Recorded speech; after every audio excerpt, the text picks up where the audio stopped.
विद्यार्थी मित्रांनो नमस्कार। मित्रांनो तुम्हाला स्क्रीनवर एक प्रश्न दिसतोय। आता तुम्ही म्हणाल हा सोडवायचा कसा?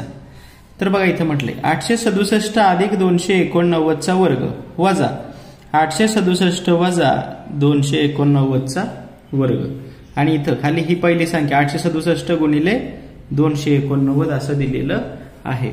तर मित्रांनो हा जो वरचा भाग आहे तो बघा आता कसा करतो आपण। याला ए म्हणूया, याला 289 ला बी म्हणूया, ए अधिक बी चा वर्ग वजा हा 867 परत आलेला आहे वजा 289 परत आलेला आहे, ए वजा बी चा वर्ग आणि खाली काय आले बघा ए गुणिले बी। तर मित्रांनो हे जे आहे ए अधिक बी वर्ग वजा ए वजा बी वर्ग ह्याचं उत्तर काय असतं बघा। ह्याची व्हॅल्यू असते 4ab।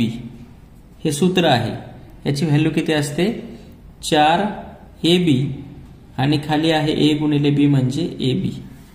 म्हणजे आपल्याला 4ab भागिले ab करायचे। तर आता बघा इथंच करूया आपण 4 गुणिले ए काय आहे आपला 867 बरोबर गुणिले बी काय आहे आपला 289 भागिले ए बी म्हणजे काय 867 गुणिले 289। तर बघा 289 ला 289 गेला, 867 ला 867 गेला, उत्तर किती आलं 4। कळलं का? ए अधिक बी वर्ग वजा ए वजा बी वर्ग असं असतं तेव्हा त्याची व्हॅल्यू असते 4ab। एवढं लक्षात ठेवा।